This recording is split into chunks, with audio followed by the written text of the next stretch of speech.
here, Kimberly, Rose, Rick, great to see you. Saurel, great to see you. Good morning, everybody. Where is New York? Where is New New York? York is going to be right here. Just watch. Great to be here with all of From New you. York. I'm New York. I will represent all of New York today. Okay, very good. Very good. Good morning, everybody. Thank you for being here. It is an honor and a pleasure always to get us going at the Daily Huddle, where we say the way you start your day gives you the rest of your day, and the way that you live each day gives you the rest of your life. You know, when we started the Daily Huddle, Rick, it was right at the beginning of the pandemic, and there was a lot of uncertainty, a lot of uncertainty of where businesses should go, how we should do it, how we should start our day, and that uncertainty left in some degree an emotion, a flare of emotions of paralyzed. And Saurel and I thought, well, the way to penetrate all of that is to start the day powerfully. So we anchor ourselves in the now. So let me see, we have an audience now. Molly, how are you? I am great. Yes, and you are the way that you say that you are, Molly. Yes. Rose, where are you?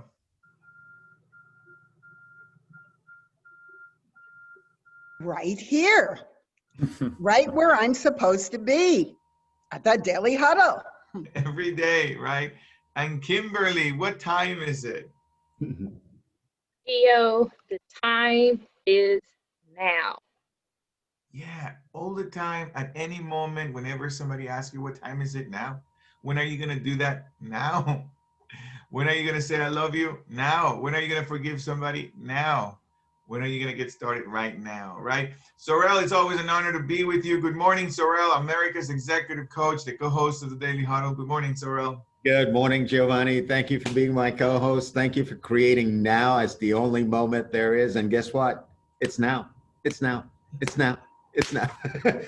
Over and over. And to be in a space with you, the #1 transformational leadership coach, is an honor. Thank you for being my co-host.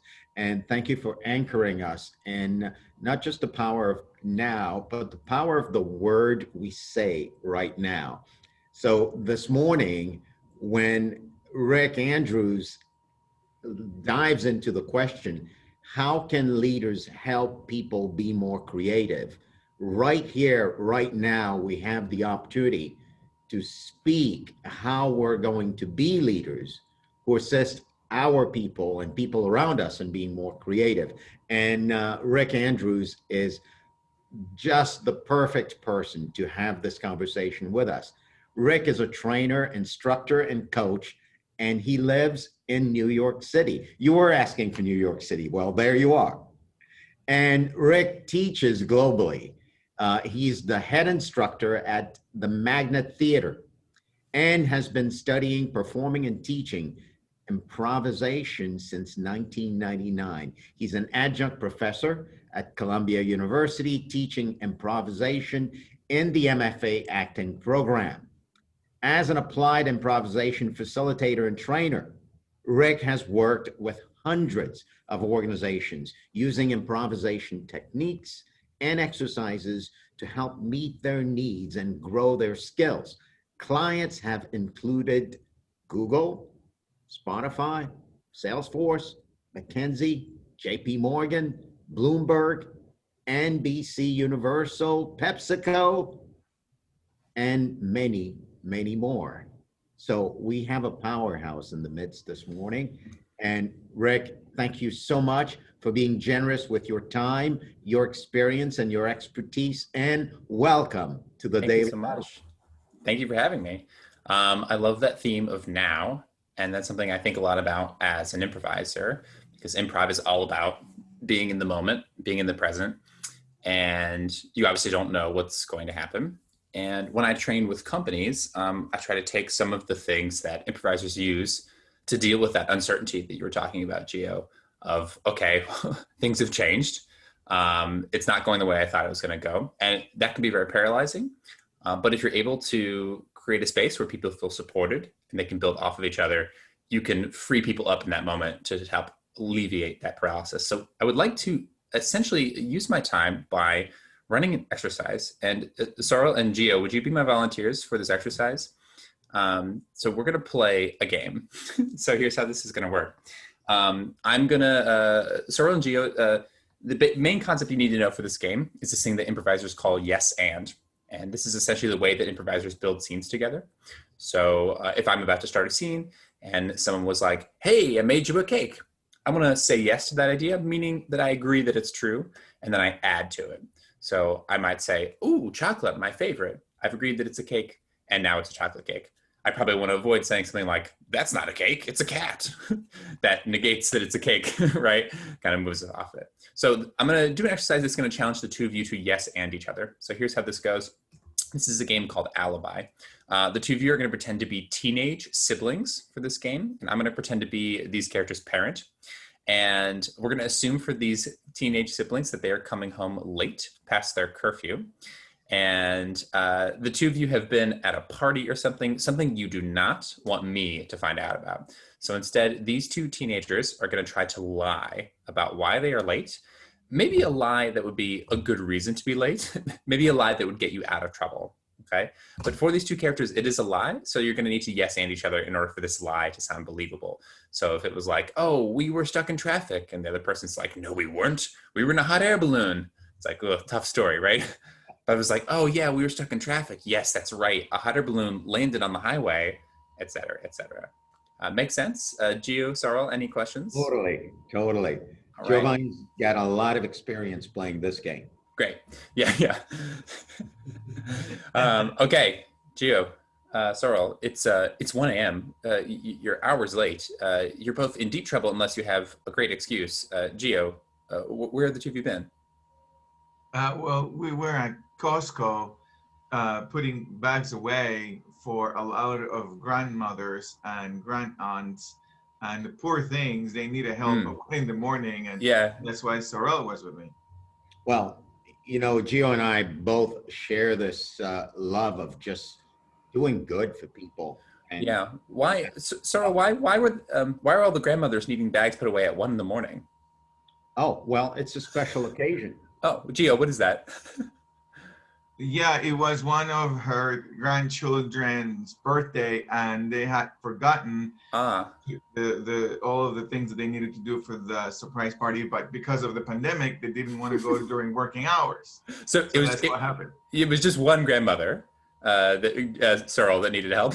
Oh no, it's a lot of grandmothers. Oh, so that was one of the stories, but that's just one of many. Absolutely, it's Costco thrives on doing good and doing community. I think you know that. Sure, and yeah. They chose to actually use their after hours time to create this special thing for grandmothers. Gotcha. So, Gio, if I call up Costco and I ask them about this after hours grandma time, will they give me the information about this? Well, it's really kept secret because. Okay.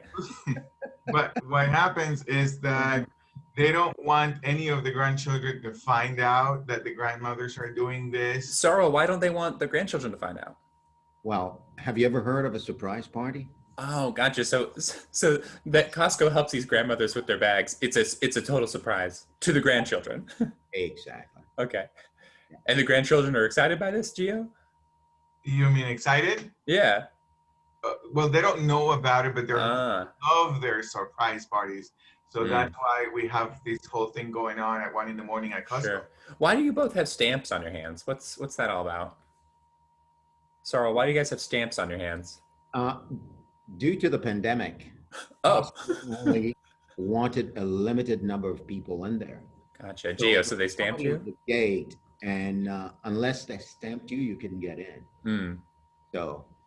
Gotcha. So Gio, you got like your temperature checked and then they stamped you.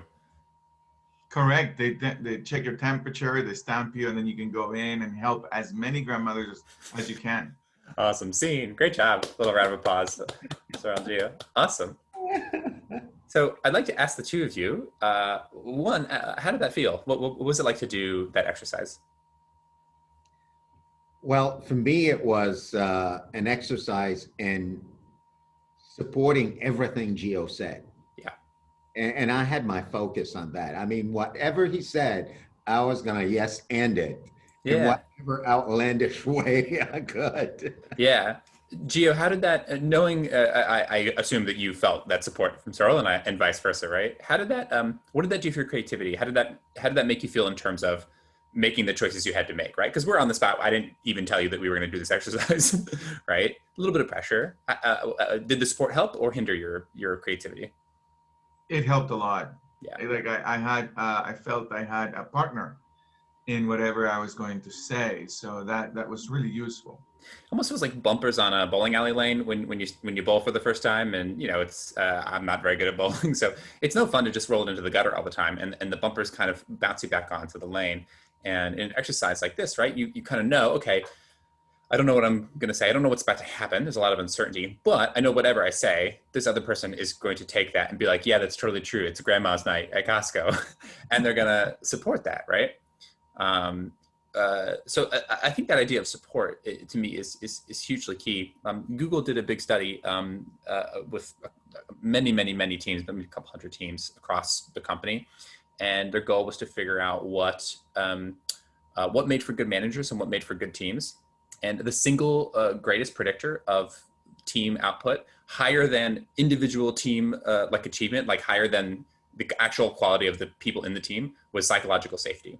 Meaning if the people were made to feel comfortable on that team and they felt like they could take a risk, they could try something new, those teams were way higher performing than other teams.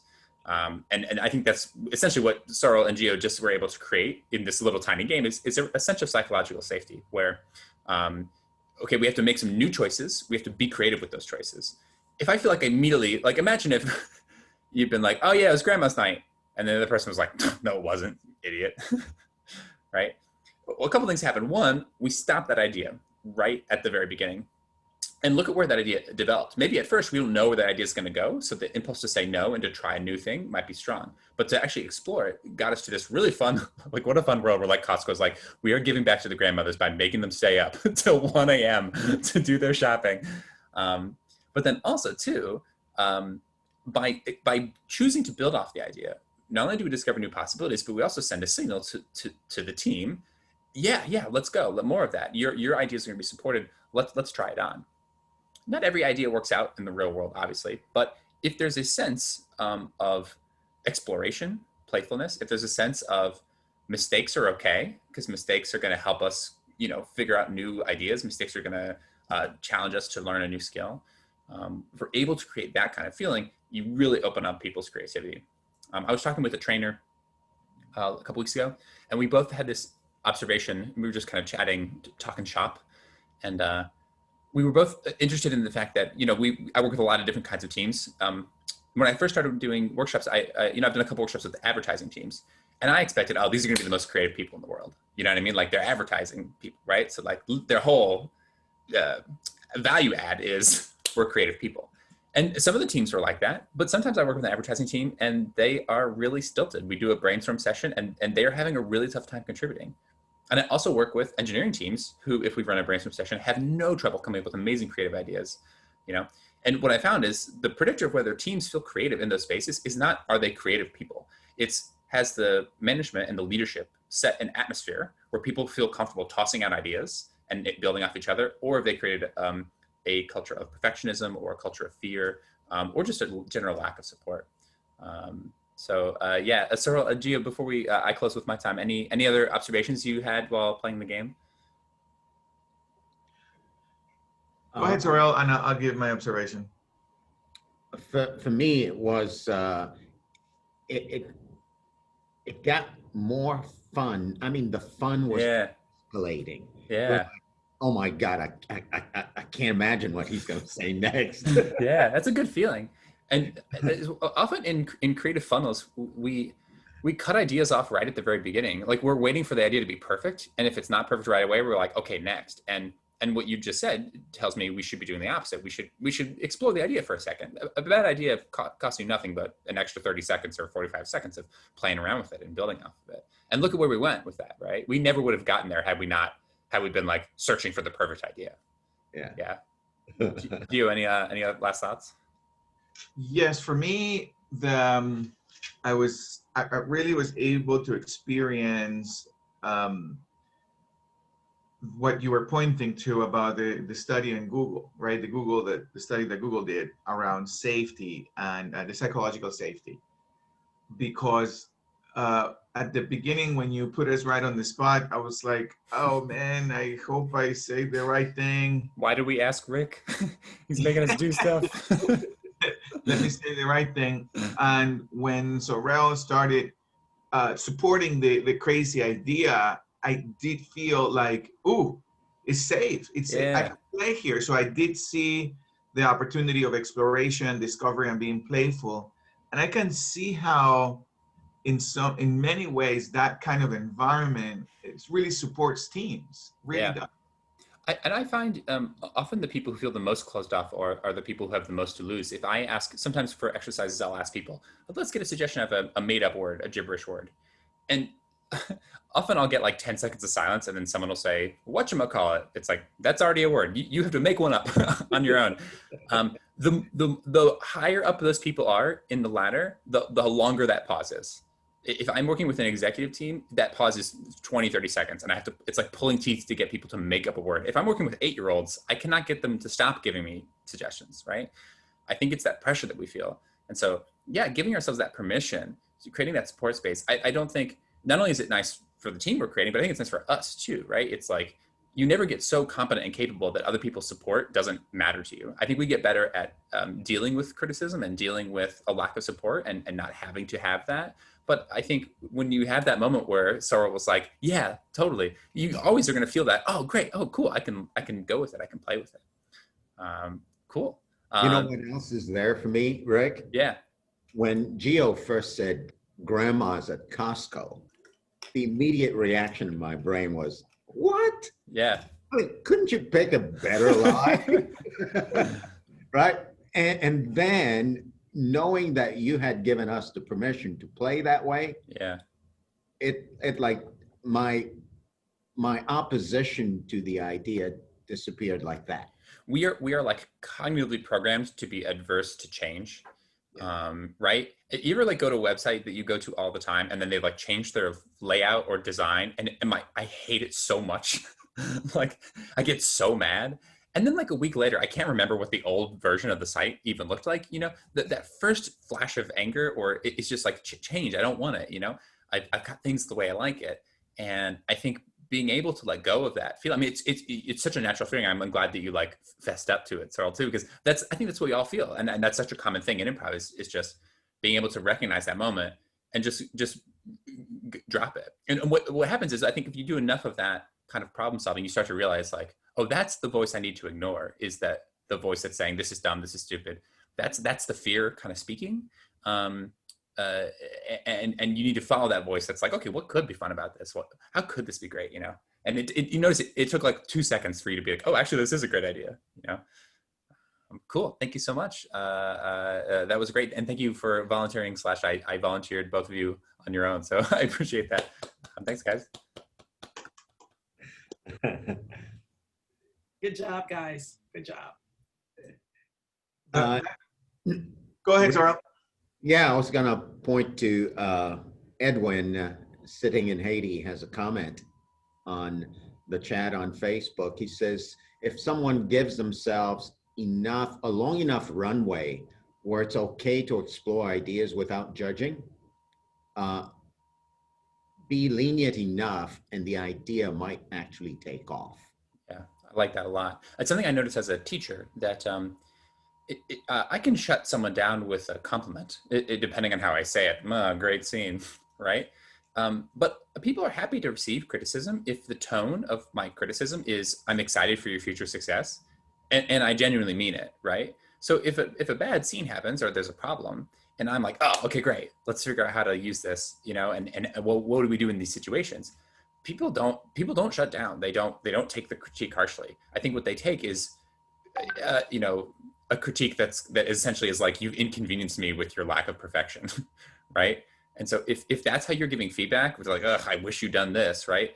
People are going to be afraid of that because there is a kind of barb to it. Versus if we embrace like an idea of giving more runway, it's like if you create a space where people can make manageable small mistakes, you're going to learn a lot more in the long run, I think. You're going to get a lot more out of people too. Yeah, absolutely. I love the exercise.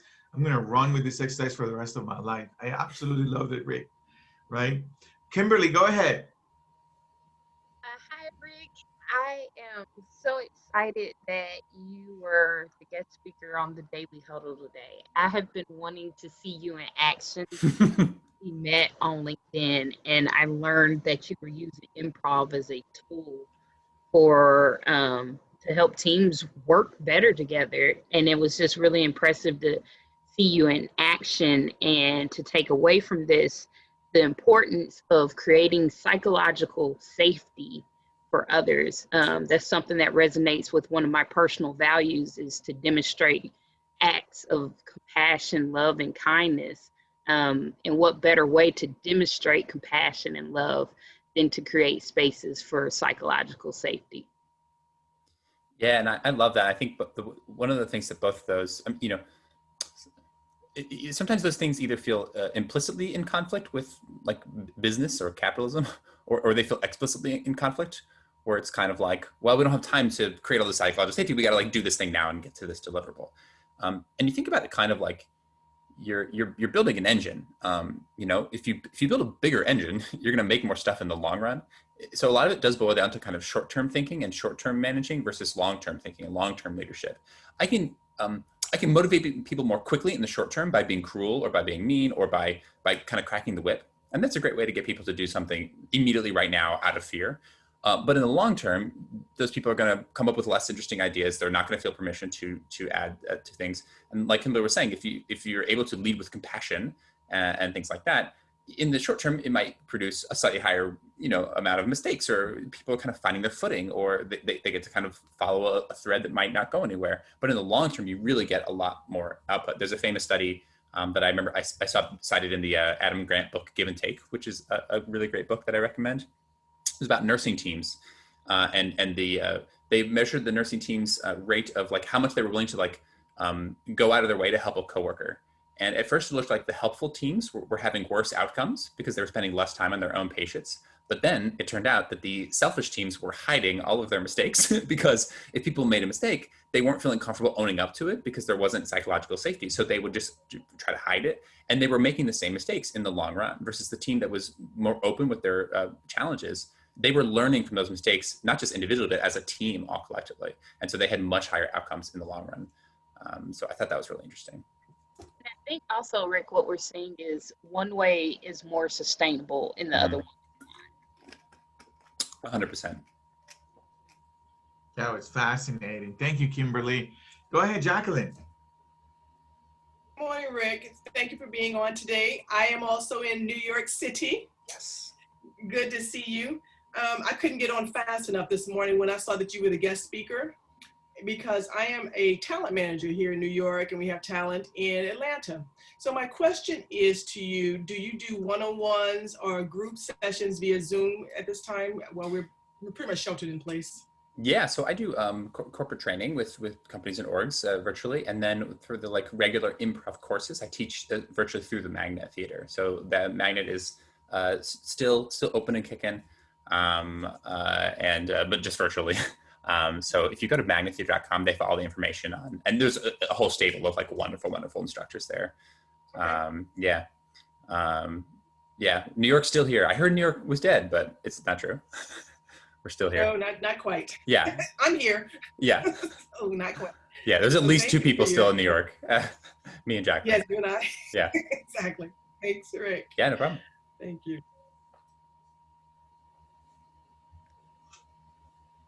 Well, very good. Well, thank you. Thank you, Jacqueline. And so, Rick, I have a question and kind of a follow-up with Jacqueline. So if people are looking for you to do some corporate training, what would be the contact information for them to follow up with? If you could put it in the chat so we can put it on. Sure. You can go to my website, which is rickandrewsimprov.com. When you have like a kind of a common name, you just can't get your name as a domain. I wish I had like a cooler name. No, I like it more, improv.com. I like that more. Thank you. Good. I was feeling self-conscious about it. So you can go to that slightly long URL, and that's got information about the kinds of trainings I do, and everything I'm running is virtually. That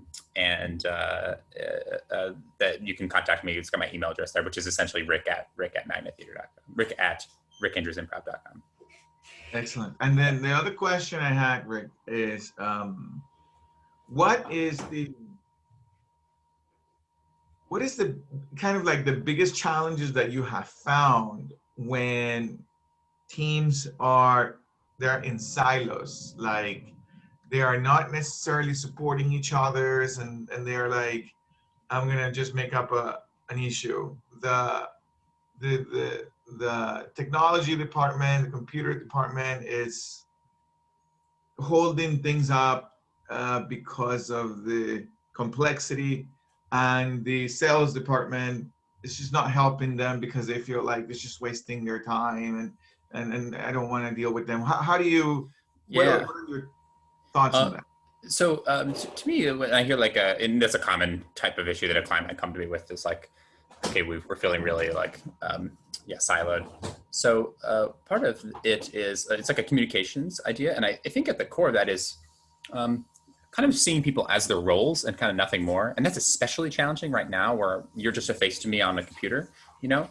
And so if I see the tech team as like, oh, well, that's not a series of people doing a job. That's a bunch of people who are supposed to provide me with this information. And if they don't do it, then it's like, bad robot, you know what I mean? And so oftentimes like a kind of training to build team cohesion, or to bring those two groups together just to play on its own right, can be really valuable, because it's like, oh, I like see you as a real human who like is a three-dimensional person outside of this job, outside of this work. That tends to give people a little more compassion and empathy for each other. And then you can open up those conversations to a little bit of a kind of sharing and fact-finding mission. Usually the culprit for a lot of these problems is that kind of quadrant of knowledge, like things that you know, and then there's the things you don't know that you don't know, and usually that's it. So it's like, oh, the tech team is never providing blank for me. It's like, well, they're probably not just careless and lazy. That's like a pretty bad, assumption for why that's happening. There's probably a reason why that's happening. Either they're not getting support from the clients, or they're hamstrung on a new development, or there's probably some reason why that's happening, or they don't know that you need this thing, right? And so I think if you start with a sense of psychological safety, you create that support, you can get in and figure out those conversations and kind of figure out where the fault lines are.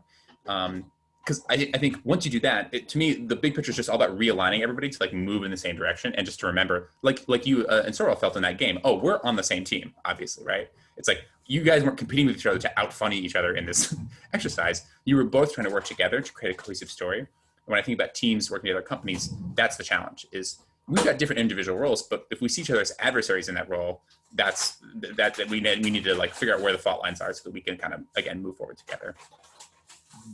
Great. Thank you, Rick. Saurel, I can keep, go ahead, Rose, go ahead. Thanks, Gio. Morning, Rick. Thank you. What an unexpected conversation this morning, right? Good. We just never know on the Daily Huddle where we're going. Anyway, it was so interesting, because as I was listening to Gio and Saurel create that little vignette there, I was right there with Saurel when Gio picked Costco's at 1 o'clock in the morning. I was like, couldn't he have picked something that would be a little easier to work with? But as it went on, I mean, I started hearing, oh, Saurel, could he have picked something better is like association with the past, right? Mm-hmm. And anxiety for the future. Oh, how am I going to add on to that? And then you got settled in the present moment and went with the game, right? And then made it worse than ever. It was a special. Really, Saurel? But so it's like just got worse from there. But anyway, but then, as we've been talking, I hear, oh, boy, that practice of the present moment is really, it's an opportunity to practice or to access your creativity. Yeah. And I mean, so I never thought of practicing the present moment as practicing my exercise of creativity and even freedom of self-expression. The thing that makes people so scared doing improv at first is that they don't know what's going to happen. And when you get over that initial fear, it's amazing. I mean, I have no fear of stepping on stage anymore. I have a partner I do improv with. We've been doing a show every week for 6 years. It's like, I know I could literally do anything, and this person is going to find a way to make that thing look brilliant. And I think you learn as an improviser, that first impulse to feel like, oh, that idea is a bad idea, it's always wrong. There's always a way that you can yes and figure out a way to make that idea work. And to me, that opened up this idea of how often are we saying no to ideas that that actually could be brilliant. And it always seems very obvious in hindsight when someone disrupts a whole industry. It's like, they're a genius. And it's like, well, it wasn't obvious at the time, right? I like to use this exercise sometimes where if we're about to do a brainstorm, I'll make people start at the top of their like whiteboard with a purposely terrible idea.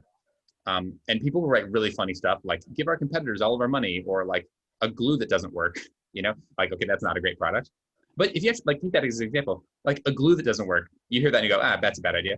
Well, how different is that from sticky notes, right? I mean, it's like vaguely a glue that like kind of half works, but sticky notes is a brilliant product, right? And so I think that's something to remember is that, if we're trying to really be innovative, often the good ideas might feel a little wrong at first, or we might not know why they're going to be good. We got to kind of explore it and go down the path and kind of see where they head. So I love that idea of expressing the present through our creativity. By being, there's something scary about change and having to adjust on the fly, but there's also something kind of wonderful about that in that it allows us to be more creative. Yeah. I just, I hear the opportunity. I don't know all of the different kinds of groups that access you, but I'm just thinking about therapies of all kinds, right? For people who deal with all kinds of fears, fear of speaking, fear of heights, fear of anything, right? This would really be an opportunity. Or even artists who are stuck in their creativity, I just like, wow.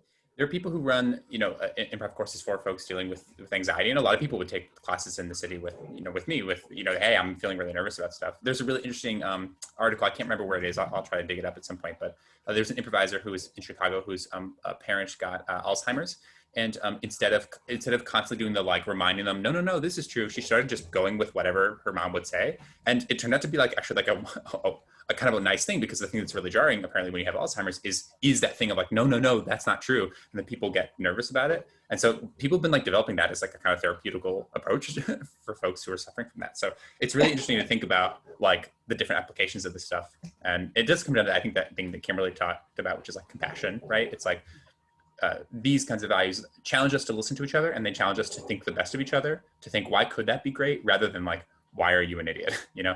And so I love the headspace that puts me in. Yeah. Thank you so much for that. Yeah. I have a special needs grandchild, and I just see a whole new opening. Yeah. So thank you. Oh, that's wonderful to hear. Thank you, Rose. Thank you. Rick, I've got one last one. There's the brilliance and the ease of giving a group or team or others the permission to be creative and to take something that's, on the surface stupid and run with it. Do you have any recommendations on how to give oneself that kind of permission with yourself? Yeah, I think it comes last, unfortunately. At least that was my experience as an improviser, that the trust I granted was first to individual other people. It's like, okay, so we did a scene together. Now I trust you, right? And then to like broadly to, if I was in a new class, I didn't have to relearn all of that. I knew, okay, these people also do improv. We kind of speak this kind of artistic language together. I can step on stage with someone. Then eventually I think I started to trust the process of improvising, where I could get up on stage with any random person. And the Magnet has these, used to, before the pandemic, had these shows called mixers where anybody could jump up and do a scene. And often someone would come in off the street who had never done improv and didn't know what it was, and do a scene with someone who'd been doing improv for a long time. And they were always great scenes, because you kind of, as the experienced improviser, you kind of know, even if this person denies what I say, I can still support them. You know what I mean?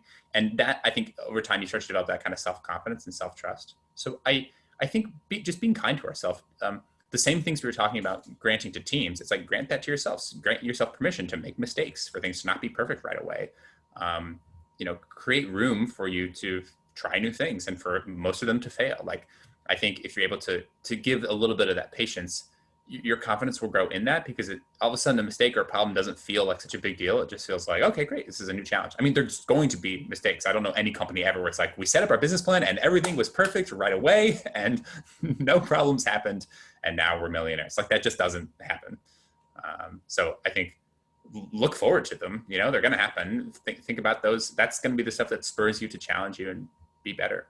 I just watched the TED Talk that Reed Hastings did, the CEO of Netflix, and I resonated so much with what he was talking about, the atmosphere they've created at that company in terms of trying stuff and support. And the whole thing he was talking about, like how he developed that, was about being a bad CEO at his first company. I mean, he spent the whole time being like, I was bad in these ways. I messed up this, I messed up that. And it's like, yeah, that's how you learn, So I think give ourselves that patience, Awesome. I'm going to go to Costco tonight. Yeah, there you go. Grandma hour. You got to get in there. Right. It's not grandfathers. Also, I want to point out at Costco, it's just grandma hour. The grandfathers, they have to go at a different time. Sorry, dudes. Well, it's come to the point where we give you your last words and Giovanni closes the show. So what are your last words, Rick? Oh gosh, I didn't know I needed to have last words. Thank you all so much for playing, and yeah, be kind to others, exhibit kind leadership, and maybe on that, Saurel, be kind to yourself. I think that's a good last word. Awesome. Is phenomenal, Rick. Today has been a life-altering episode. Rick, really, I can see how that maps everywhere in my life with my significant other. She says eggs. What do I even need to correct her? I can just jump into that bandwagon and say, why not? Right? Like, yeah, you're right. Let me look at that and just explore that possibility, right? And even with my children and with my teams. And this is phenomenal. Thank you, Rick, for being here. Thank you for playing with us and giving us a bit of your expertise and your wisdom. I think it was Kimberly who was asking, when is the next time you're performing? Rick, we want to know, when are you performing? Yeah, so we're doing virtual shows on Twitch. So if you go to twitch.tv/Magnet Theater, I think, or the Magnet Theater, I'll send a link here. The theater I work for has shows pretty much every night, and my show is called Kornfeld and Andrews. It's on Sundays at 7:30. But you can also catch stuff afterwards as well in the Twitch page. You can go look at the old videos. So I just sent it in the chat there. Oh, thank you. Thank you so much, Rick. Thank you, everybody, for being here. We'll love you. Have a phenomenal day. Improv in live. Keep going with the flow, and creativity will be on the other side. See you tomorrow, 9 a.m. Bye-bye. Well, bang, gang. Goodbye. Everybody. Thanks, everyone. It's great.